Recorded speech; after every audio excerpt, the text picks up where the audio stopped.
Welcome to this very special edition of the KAJ Masterclass Live, the show which ensures that you profit from your time spent here with experts, either through their industry insights, information, or simply learning from them. And today we have Gary SImonds. He is a brain surgeon, an author, professor, and public speaker. Welcome to the show, Gary. Well, thank you so very much for having me, Ajay, and Happy New Year. Happy New Year. Happy New Year to you, Gary. Happy New Year to each one of you viewers. And I'm sure this year will be certainly better than last of couple of years because, there were so many things happening. So this is just a fresh start. This is a special interview. And what better topic than we'll be talking about, about the brain, about its relationship with wellness. Wellness is a very important thing. And also how we can avoid burnout. But first, to understand from you, Gary, you have been a brain surgeon, thousands of taking care of thousands of patients. Then you have written books on resilience and wellness, and now you have also written a book on medical psychological thriller, Death's Pale Flag. So I want to understand, means from one end to another. So better it is that you help us understand for the audience who is Gary SImonds. He is a brain surgeon. He's talking about psychological thrillers. Help us understand through yourself. What is it that you are seeking for yourself, Gary? Well, I guess it's a pretty open topic there, but as you allude to, I've been a neurosurgeon for decades. I actually stopped operating a few years ago now because actually I suffered my own neurological illness and I wanted to be at peak performance for my patients. So I put down the scalpel, but I continue to teach both undergrads and medical students at Virginia Tech, and very much still in the neuroscience realm, clinical neuroscience and all. But also for maybe the past 15 years or so, I've been very much involved in looking into studying and working on burnout in healthcare workers because it's just so prevalent. Now, I would argue it's prevalent throughout the society, but certainly there in healthcare workers as well. Absolutely, absolutely. So let's understand a bit about the brain from you. You are, I will call you even a brain surgeon right now, even if you are not doing present, but you are a professor. You are teaching a lot of things about that. So I want to understand in today's time, when you look at a person, uh, being a brain surgeon, what do you look at? Who is a normal person? A person with a heart or person with the best IQ? Oh boy, I think one of the things I often say is that as a brain surgeon, I think we are granted a lot of leeway because of the organ we work on, and so it's just assumed that we know everything because the organ is so magnificent. But the reality is, I think there's a lot of good and very bright people in the world of neurosurgery. It's pretty hard to get into, and it's a pretty grueling experience training in neurosurgery. But in the reality, I think you don't have to be the smartest person in the class. You don't have to be a super genius. I do think you have to be really what I would call street smart, or have a lot of adaptive intelligence, meaning when things don't go the way they're supposed to, when things take a weird turn or a bad turn, you have to be able to figure out on your feet, what am I going to do? What can I do to change things? Because it happens all the time in that world. You are always being surprised. There are always twists and turns. And so I think that the people who seem to do the best are people who are really good at thinking on their feet and able to adjust to disasters, if you will. Right, right, Gary. So you talked about street smartness, and Yes. in today's time. So, what is street smartness? Is it having a understanding of things better, or is it about being the artful dodger? A lot of people you'll find everywhere. and that is where sometimes it leads to problem. Do they have a different sort of a brain, or even a person who is, say, not dubious and is a normal person, uh, but with a good heart, uh, how would you look at that? Are their brains different, or are there people, brains who know about manipulation, and all those stuff? Are their brains different? Help us understand. I'm just asking you things we know, are difficult things, but I want to understand the mind or the brain of a brain surgeon itself. It's a neat question, Ajay, and I think it's pretty fascinating. From a brain surgeon's point of view, when you open up into the head and look at the brain, they all look pretty much the same. And I think on a very macroscopic level, they're very similar, one brain to another. And we know that kind of the major networks in the brain, the way we're all kind of set up and put together, is very similar from person to person. But I would argue that we are every single one of us, very different in the architectures of our brains when you get really down to the microscopic level. And part of the reason for that is our brains are always changing. I think there's a misconception among some people that we're almost like computers. In the factory, we get put together and this gets welded to this connection is made, and so forth. And we're just a bunch of wires that are connected, and that's the way we're put together, and that's the way we'll always be. But the reality is that wiring is always changing. Now, the major networks are pretty stable, but when you get down to one nerve cell communicating with another nerve cell, it's always in flux, and it very much depends on how much you're using those nerves, those pathways. The more you use them, the stronger they often become, and the less you use certain pathways, the weaker they become. They may even shrink away while other areas grow. So we're all, to one degree or another, a product of our experiences, certainly of our genetics and the way we're put together in the womb and all that. But from that point on, all our experiences and all that we do and all that we see and all that we're exposed to is changing our brains. So my brain is necessarily going to be different from yours. Okay. I want to understand. You said our brains are constantly changing. In a layman's term, what does it mean? Means, is it changing for the better, for the worse? They say it changes with time because of old age. I want to understand it from a simple person's perspective. How is it changing? Why is it changing? It changes because it's a adaptive organ. It wants to uh, make it wants to use the least amount of effort to accomplish what it needs to get accomplished. So it's going to strengthen the various networks that are helping you get through your day.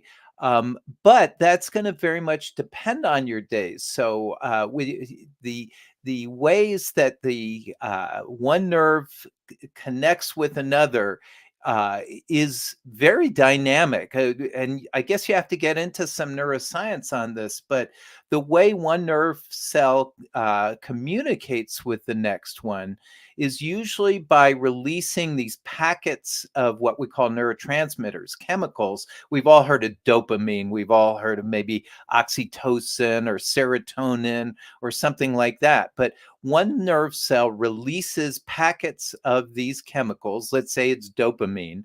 That dopamine drifts across a very small space, but it's a space, and then interacts with what are called receptors on the other side, on the other nerve. And the chemical has to interact with this receptor, another molecule, and then that will continue a message from one nerve cell to another. Well, the amount of the neurotransmitter you release is changed. can change all the time. The amount you gobble up once it's been released can change. The amount of receptors that are there can change. The amount of connections between the nerve cells can change. It just goes on and on and on. So it is always in flux, and it depends on what our experiences are, even our internal experiences. What are we thinking? How are we approaching the day? Are we approaching it in a positive way or a negative way? Have we been subjected to decent lives or very stressful lives? They all will change how these nerves are interacting with one another. Right, right, Gary. So talking about, in the way the brain functions is that there is a lot of talk about burnout and resilience, and you have written books on them. So a brain which is much more resilient, a brain which is not so susceptible to burnout, is that a different kind of brain, or is it that wiring has taken place over a period of time? Help us understand, why are some people more susceptible to burnout, and why is it some people are very workaholic and they are still not facing any burnout? Why some people are very resilient, why some people are less resilient? Help us understand, is it related to with the where you are born, your brain is, or the environment, or is it that you have rewired it or wired it as you have moved with the passage of time? Well, there's kind of a two-tiered answer to your question. One is kind of on the behavioral level, what we know in behavioral science.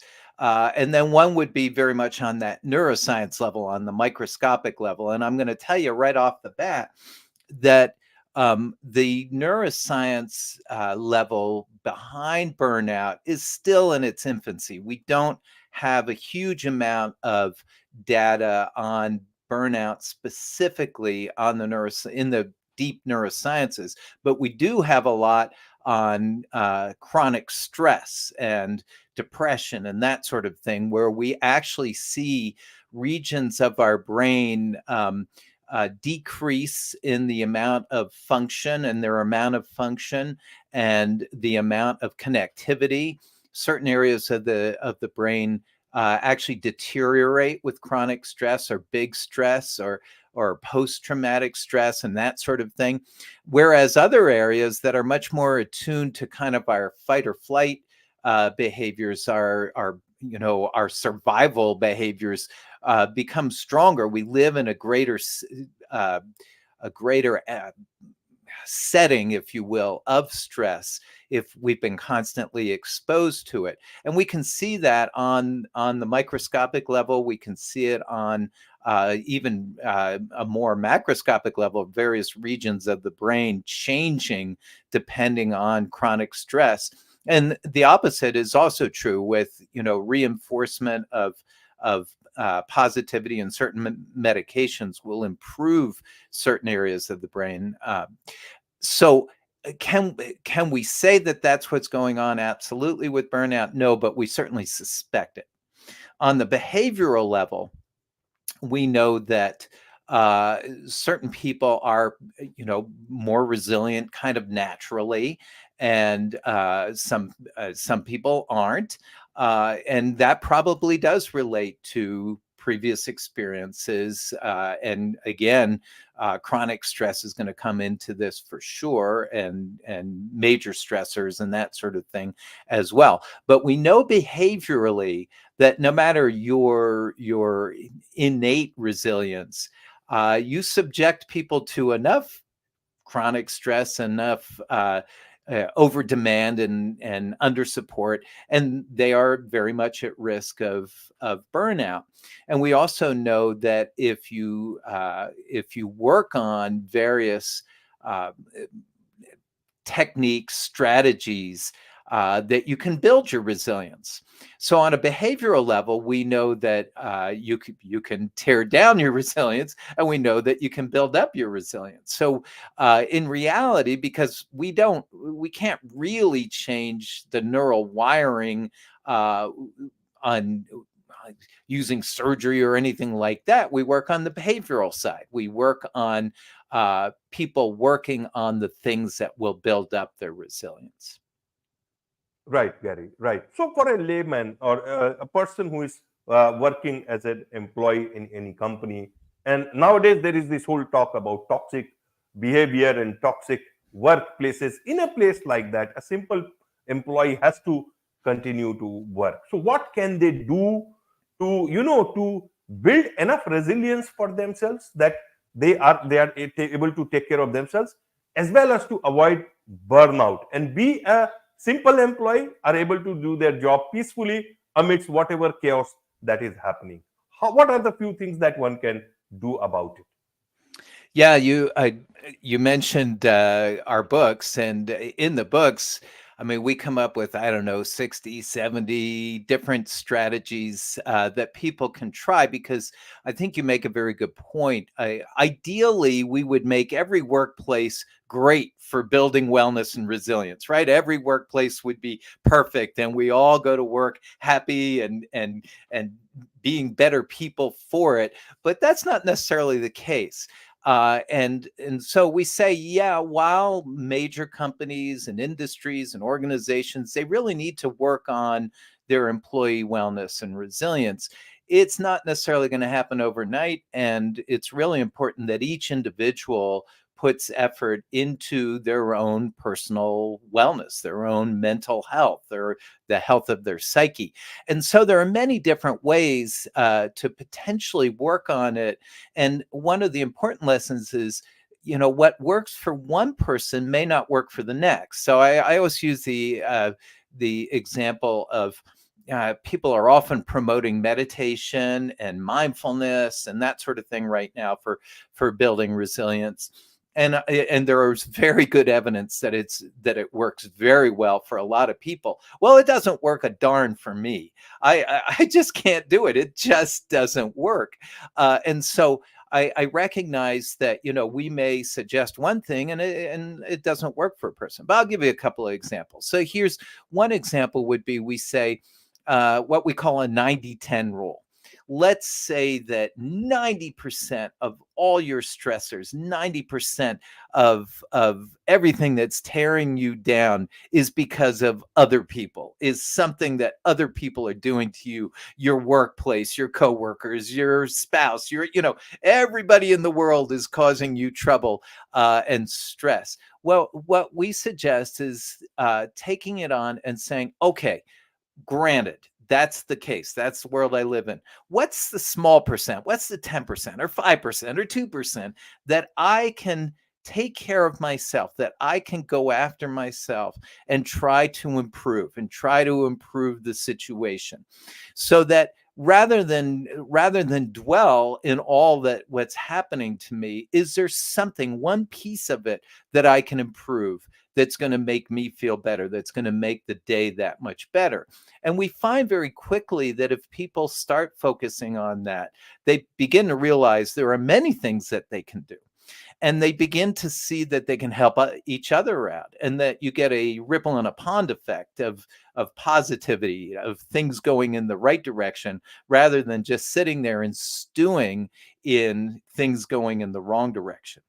I'll give you another, just a really simple one, but this is one we found amongst my team was a big problem. Was they were doing okay interacting with other workmates, but as soon as they got on the phone, they were becoming short and nasty and sarcastic and snapping and dismissive and wanting to slam the phone down.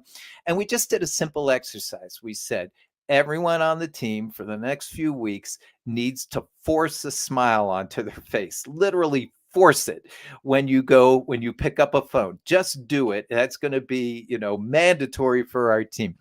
And people tried it, to their credit, and the results were amazing, because they came back and said, yeah, I mean, it's really hard to be nasty on the phone when you're smiling.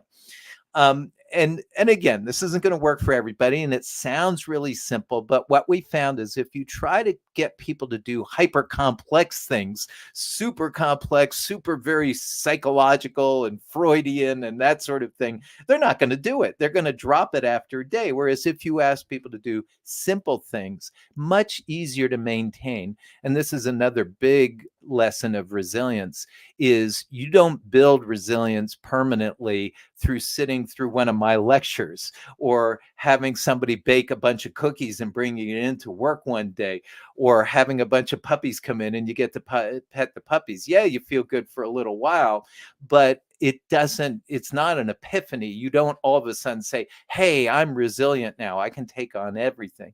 So it's really important to do resilience exercises, wellness exercises routinely. And if you can do that, the results are often very good. Right, Gary. And talking of resilience, burnout, let's also talk of leadership. You also talk about leadership. Your book is also about burnout and resilience. So, what is the role of leadership nowadays? A lot of leadership is being accused of not having that leadership material. So, in any of these brains that you have operated, are leaders' brain a bit different? And moreover, nowadays a lot of leadership is being questioned about this lack of empathy. So is it even, and there is about toxic workplaces, that several of them are not doing anything? This has led to the great resignation, quiet quitting. So is it about the heart? Empathy is about the heart, or is it about the brain? Because it seems to be, brain looks to be seeing at the numbers, and the heart looks to be looking at empathy. How do you like to look at the role of leadership, the one who has peered into thousands of brains? Help us understand, what does ideal leadership look like to you? Yeah, yeah, Jay, I will have to say that it all boils down to the brain. So let's throw the heart part out. And eventually it all boils down to our brains one way or the other. But the same story is going to go through, is that I guess one of the key messages here, even though I got a little into the weeds on the neuroscience earlier, that one of the key messages is you can train your brain on a lot of things. You can change your brain on a lot of things. You can change your behaviors on a lot of things. And so I would say, we are all predisposed with certain strengths, and we are all predisposed with certain things that we're going to be better at and not so good at. I'm a decent soccer player. But I'm not David Beckham. Never will be David Beckham. But there's some wiring there to begin with. But the more we train, the more we work on things, the more we can change our brain. So I had the distinct joy and advantage of spending my neurosurgery training years with a bunch of West Pointers, people who were graduates of our military academy, with West Point, because I trained at Walter Reed in the military. And that was for 7 years, hanging out with a bunch of West Pointers. And these guys were truly great leaders, but I don't think they came out of the womb that way. They had it drilled into them. And some of the best leadership that I've ever seen revolves around the idea of it's not about me, it's about you. That is my team.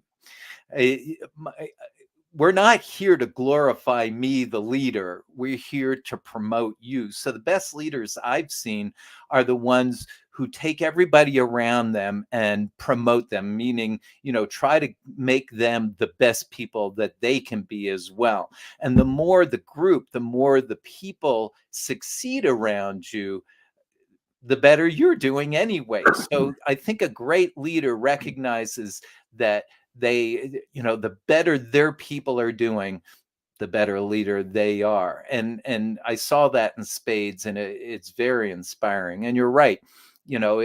Part and parcel with that is going to be empathy. And can you teach empathy? I would argue yes. If you focus people, you train people to focus on other people. Here's another piece of the resilience game, which fits very much into leadership, and that is, if you think about when you interact with other people and you witness a certain behavior or they say something to you, we often even, this happens in our marriages as well too, I can tell you, and with our children, but yeah, we often, when they do something or say something, all of a sudden a story starts going off in our head. Oh, they're doing this because of that. My wife turned off the TV because she's mad at me, or she's getting back at me for not cleaning the dishes or whatever. And we do this at work all the time. My coworker didn't hand in this project because they're trying to torpedo my career or something like that. We just start telling these stories, and they're often very negative stories. Whereas if we can train our brains, and this is one of the exercises that we would do routinely with our team, is either A, shut the stories off, just say, no, I am not going to listen. I am not going to listen to this story that's formulating in our minds, because, by the way, they're often wrong. They're almost always wrong, the stories that we tell. And we find that we end up reacting to the stories more than we do to the behaviors. We tell it, the behavior goes on. We then tell a story, and then we get all upset about the story we told us, even though the story is completely wrong. So A, either just shut the story down and say, no, I am not going to listen to this story, or force a different story on your mind. Or if it really matters, ask the person, why did you say that? Or why did you do that? Help me understand. And by doing this, and again, it needs repetition, but what we begin to find out is we stop telling the nasty stories, and we start appreciating more the person's situation. And that's empathy, being able to appreciate the person's situation rather than just making it up in our own minds. Absolutely, Gary. So let me understand a bit of more brain about from you, Gary. Nowadays, there is this whole talk of, and a lot of leadership is listening about all this talk of following your heart. Everybody talks about following your heart. As a brain surgeon, when you listen to this following your heart stuff, how do you look at it? Are you tempted to say, listen to your brain and not just your heart? What would you like to say to that? Well, there's an interesting story behind that, at least interesting for me, that I often tell. But when I was in medical school, I went through a bunch of different specialties that I was going to be, but I eventually was going to be a heart surgeon, and had signed up for residency oriented towards becoming a heart surgeon. And in my last month in medical school, I saw my first brain operation. And I looked at it and I said, oh my God, I have got to do that. Talk about epiphanies. It was just like, I have to do it. Now, there was no thought behind it. I had no idea what I was getting myself into. And boy, I was, biting off a lot, because it was a pretty grueling residency, 7 years, 110 hours a week, I should say, and in the hospital. And I mean, the career itself was pretty grueling. And so, I dove in and had zero idea what I was getting myself into. And I talk to pre-meds and medical students, and I tell them, look, it ends up that I lucked out. I can't imagine doing anything else. I loved every minute of it, but boy, was I lucky. And so I tell them, I'm all for following your heart, going with what you want, because I often see medical students who are very analytic, are, okay, I'm going to take this specialty because I'm going to work this many hours. I'm going to make this much money. These are the things I'll be doing. This is, what my life is going to look like, blah, blah, blah, blah, blah, blah. And I worry about them, because if you overanalyze it and you put it on a spreadsheet, but your heart isn't there, you're not fascinated by it, it doesn't thrill you, I worry that they're really going to be prone to burnout eventually when they get into their specialty. Whereas I think if it thrills you, if it excites you, it's much more likely that it's going to hold your interest for a long, long time, even when the going gets rough. But I do always tell them, do a lot more research than I did.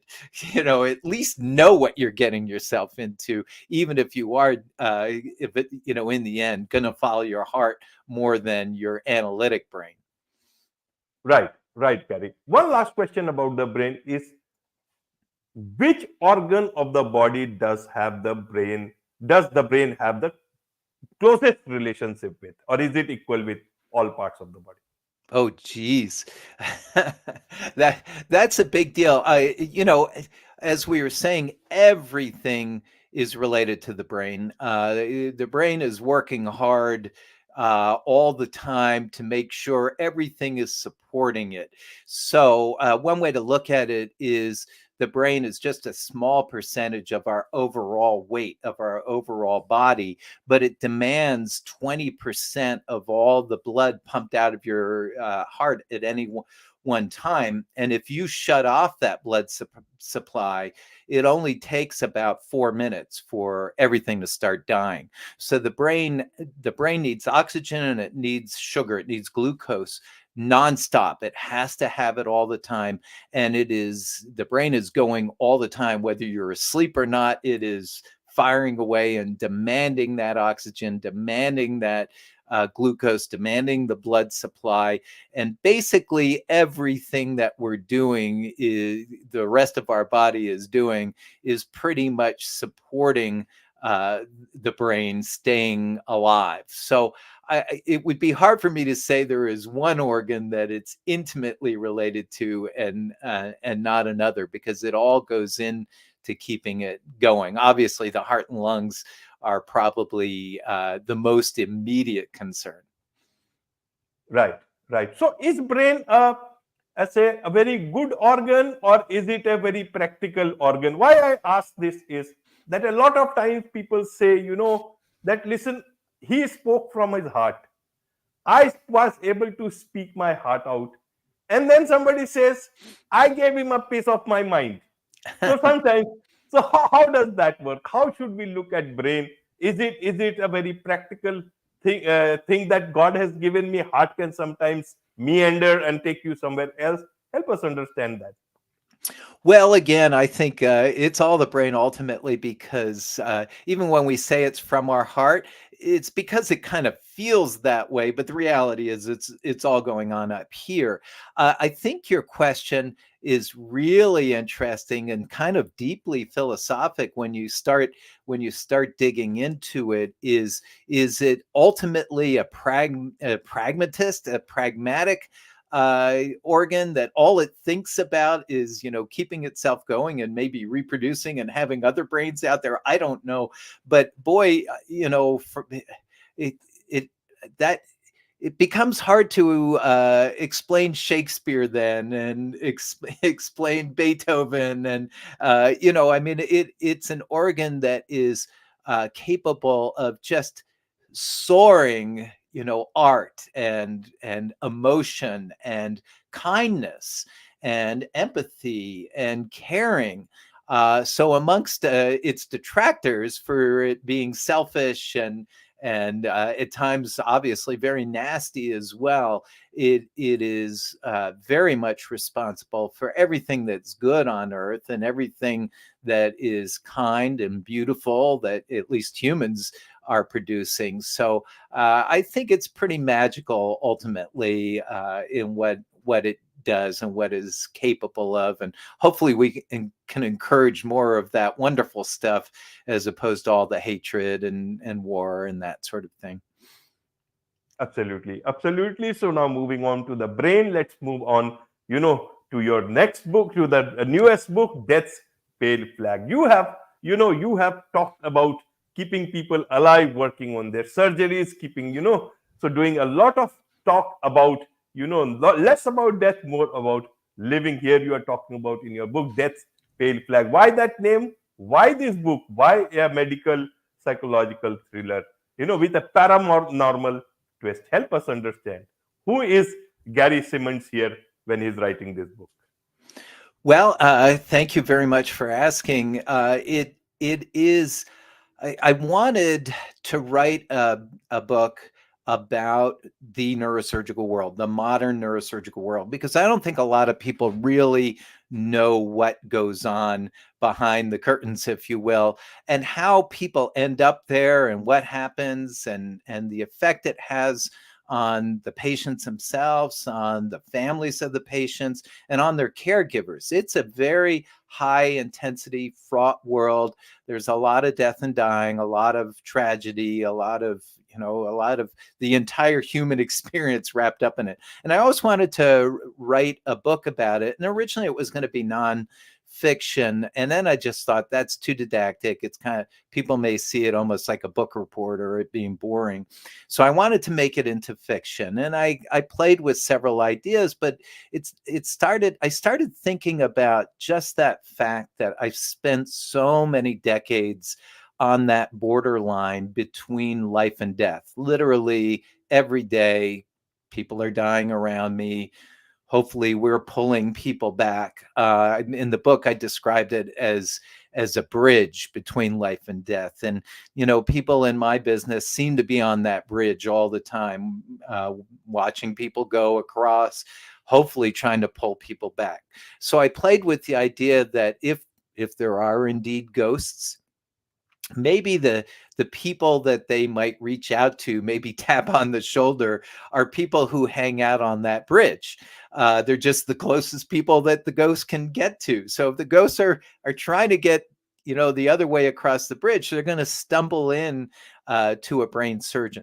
So what that allowed me to do is really create that world, the world of brain surgery, create the neurosurgical world, but also inject a tale of of the paranormal into it, where a brain surgeon begins to see ghosts, and he's trying to figure out why and what's happening, and is he going crazy, or could they possibly be real? And one of the things I wanted the readers to do is to think about, well, what's more scary here, the paranormal side of the story or the actual real life, the normal side of the story of what goes on in the medical world, and play with that idea. And so that's what I did with it.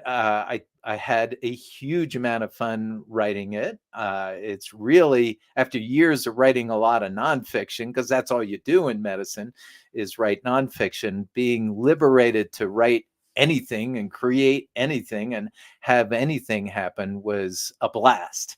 And hopefully people will find it interesting, scary, hopefully touching. There's a lot of pathos in it because that's that world. And so far, the responses have been very positive. So that makes me feel good too. Absolutely. Absolutely, Gary. One more thing I want to understand. In a day in your office, when you were a brain surgeon, operating, some days were good, some days were not so good. So, how did you end up your day with? Did you just shut down your brain, or did you activate anything else? How does a brain surgeon, move out of the brain surgery or the brain part of it and get into normal living? Can you switch off the brain fully, or is it all about the brain for you? Yeah, what a great question. And I would argue that what I did was antithetical to what we recommend in our books. And that is, I totally shut off that world as much as I could. So I pretty much threw up a iron curtain, if you would, between the work world and my home life. So when I got home, and my wife is a brilliant woman, she's an occupational therapist, and I think she always looked forward to hearing about the neurosurgical world, and she didn't get one drop. She probably learned more about my life through the novel than she did ever from what I discussed at home. And that is not a very healthy way to deal with it, but it's the way I did deal with it.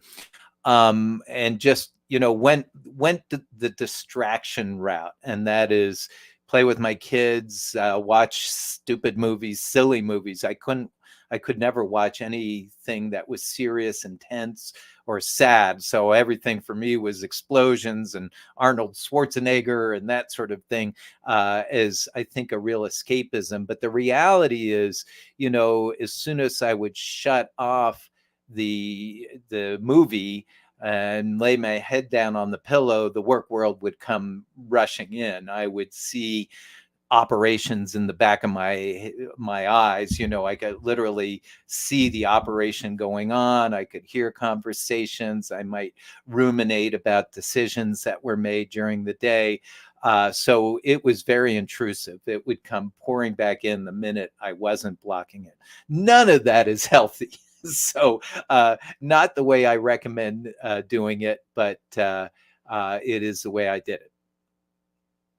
I understand. And I'm sure a lot of people listening to you will understand. Sometimes they just forget about these things also, that from the surgeon's perspective, how one is seeing those things. There is much to understand about life, about wellness, about, burnout, about everything else from you, Gary. And this is just one episode. There is so much to learn from your books. So, what is the best way for people who would want to connect with you, learn from you directly, learn about your books, learn about your, get your latest book, Death's Pale Flag? What's the best way for them to, to be with you and understand more about you? Oh, thanks so much for asking, Ajay. And probably what I should do is a podcast. You guys do such a great job that it's a neat way. But I don't have the knack for it. You do, but I don't. But I do have a website that's just my name, Gary R. Simonds. Gary is GARYR and Simonds is SIMONDS.com. So that one's pretty easy, and that enters you into my world. It has all the books. It has a bunch of interviews. And I also write, for example, I write blogs for Psychology Today, and you have access to all those and that sort of thing. And I truly enjoy talking about this stuff. Like, some of your questions are so, great and piercing. And as I said, philosophical. I mean, the more we get into that stuff, the more happy I am. I think it's just fascinating stuff. And I always like talking neuroscience, but you can definitely get me into the weeds on that one. So I always invite people to go to my site, and it makes it easy to contact me. And I'm always happy to talk to individuals, talk to groups, talk to book clubs, whoever wants to talk. I'm very comfortable on that side of the fence. Wonderful, wonderful, Gary. It's a privilege to be able to talk to you and get a bit of an understanding of the mind of of the brain of a brain surgeon himself. With this, and I'm sure a lot of people will understand things from their own perspective, a better perspective, about life, about brain, and how the brain and heart work together to keep us healthy and the way we want to move forward in life. With this, it's a wrap on this very special edition of the KAJ Masterclass Live. Thank you so much indeed for joining us. Thank you, and it's